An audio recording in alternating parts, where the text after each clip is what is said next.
All right, hello. So this is hopefully a quick video, relatively quick, on how I go through the workflow of getting still pictures from a video that actually are of really what I would call close to excellent quality, as close as you could get to, say, taking the actual photo. And my first attempt at this was using the Ursa Mini Pro 12K, figuring an 80 megapixel sensor, get 80 megapixel pictures, probably come out pretty good. I did some on some 8K video, and the result was okay. It wasn't great. My second attempt was when I started using the ZCAM E2 M4 and wanted to do some ProRez RAW. So I did some ProRez or RAW recordings on the Ninja, then tried to bring it into Davinci Resolve, and oops. So realized Davinci Resolve doesn't like ProRez RAW, so you have to convert it. And basically the workflow is to convert it to Cinema DNG RAW, which I did. You get these folders.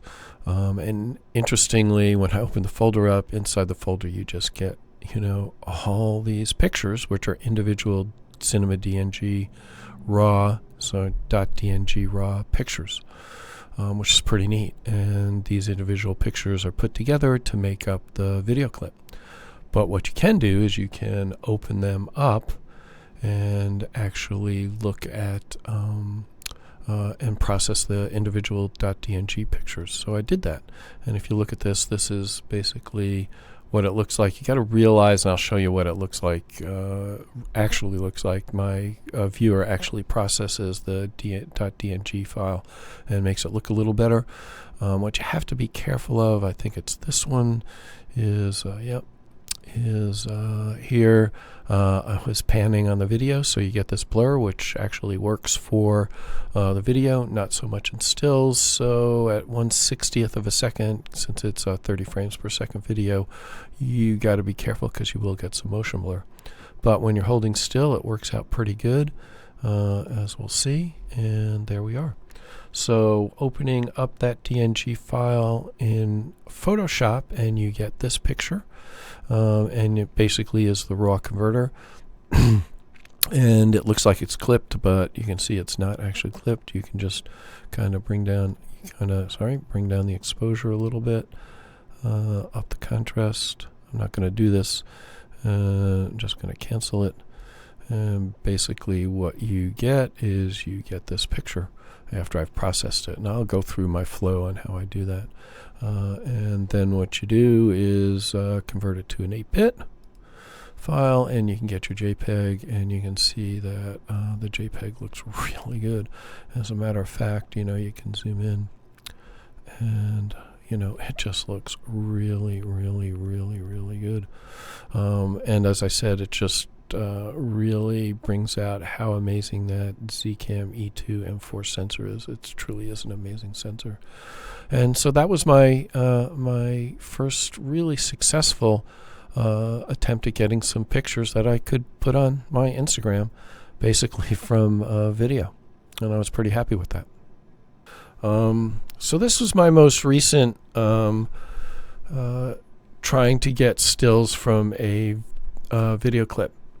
And it came about because Canon R3, I got the Canon R3, amazing camera, just totally amazing. Autofocus, image stabilization, just amazing as compared to, say, the Ursa 12K or the ZCAM, which just doesn't have good autofocus or even that good image stabilization.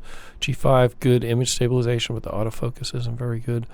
So I wanted to do some sports and nature photography, so i.e. there we are. And so basically I took it and did some sports photography with it.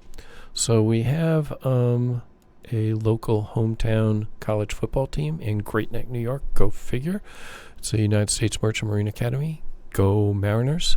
And so I decided I wanted to try and give them a little more exposure. And so I went and took some videos and stills of their games. The first one were stills, and for this one, which was their last home game, I decided I was going to do video. And you're going to see, here we go, just start it up. You can see it coming out here. Sorry, here we go, there we are. And we can see the video. It looks pretty good. He's going to get hit. Slow it down to 60. So this is 60 frames per second in C-Log 3. Pretty good. Gives him a little hit there. Yeah, I'm tough. Anyway, so here, this is actually, I'll show you this clip here. This is actually at the end of the first half. I just did the first half. And that was a little huddle after a offsides. Now they're getting ready for the push to the goal line. Did they do it? Did they do it? Yes! Yes, they do. Yeah, there we are.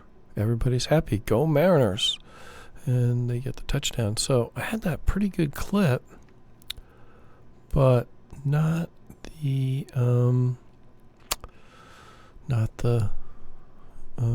stills. So how can I do that? So the trick is we're going to do it in Davinci Resolve. And so this is basically that final version of the movie or video in Davinci Resolve. You can see this is kind of the touchdown. Yay, and figuring which clip do I want. And that's the clip. That's the shot I would like to get. Just right there. Arm up, arm up. And so can we do that? And the answer is yeah. So we can actually right click on this, grab still. I've already done that. And it turns out to be this one. And then you just go export with display LUT. We're going to do that. And it's going to save it as a TIFF file 1.49.3. Remember that? And we pull back up our things. One, if we can find it, it is this one right here. And what we'll do is we will open that in Adobe Photoshop. And sorry, I should have had that open. Last take, I actually did have that open, but for some strange reason, I closed it. So give me a second. It's opening. Goes pretty quick. And here we are. There's that clip. You can see there is some noise in it, but we're going to fix that. And so let's crop this just a little bit. Image, crop. And again, you can see the image size. This is the limitation. The image size is just going to be, again, unsample, 300. Why isn't it working? I don't have my Numlock on. 300.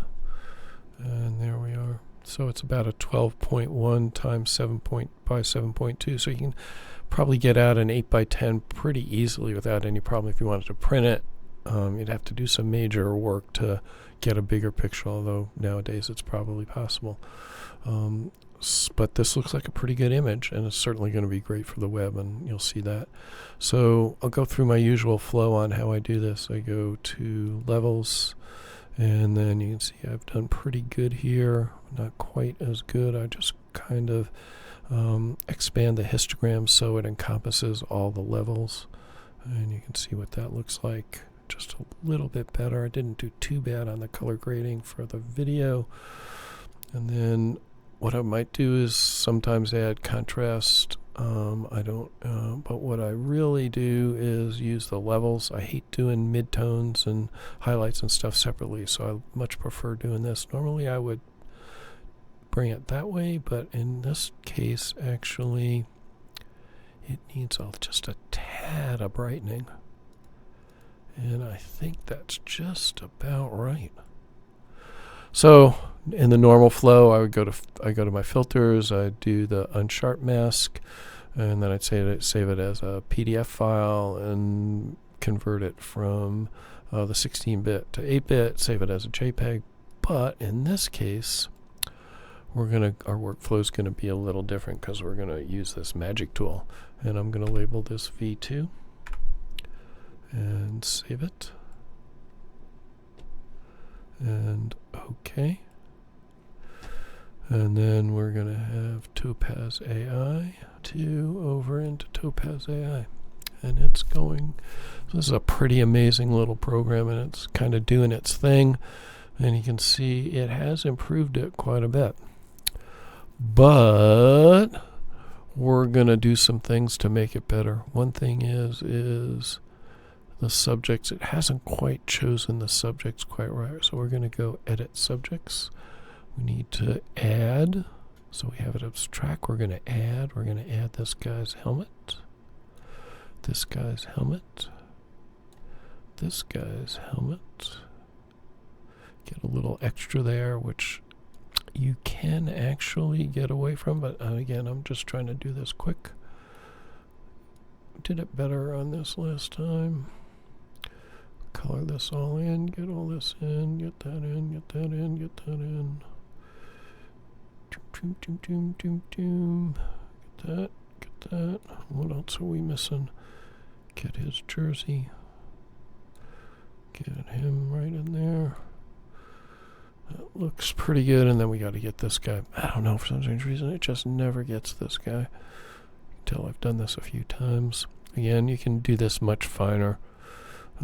Just increase your resolution and kind of do it, but we're just trying to get it kind of boom, boom, boom, boom, boom, boom, boom, boom, boom. Get that, get that, get that. Get his shoes, get his shoes. Okay, we might be able to subtract a little bit. But to be honest with you, that is pretty good, and I think we're gonna go with that. Apply. So now it's redoing all its things. So the first thing that I noticed is you can just do the standard sharpening, but because this is shot at 60 frames per second, so the shutter speed was 1/125th. So obviously for something like sports or video, if you were shooting stills, you'd have a higher shutter speed, slower, like 1/500th, 1,000th, 1/2000th. So what I tend to use on these is the motion blur. It's processing it, and you can see it definitely really, really, really improves that. So now we just go save image, save, processing, go down, yay, and then we'll open that in Adobe Photoshop. And again, you can see the difference. See, look at that mainly. You can see that. Just really, really, really sharp. Hey, let me just go. We're gonna say I'll save this as the Photoshop this time, and then go to image mode, 8-bit file, save as. This is where we get our JPEG. So you edit in 16-bit, and then I save it as JPEG, since that's usually more than sufficient for web and stuff like that.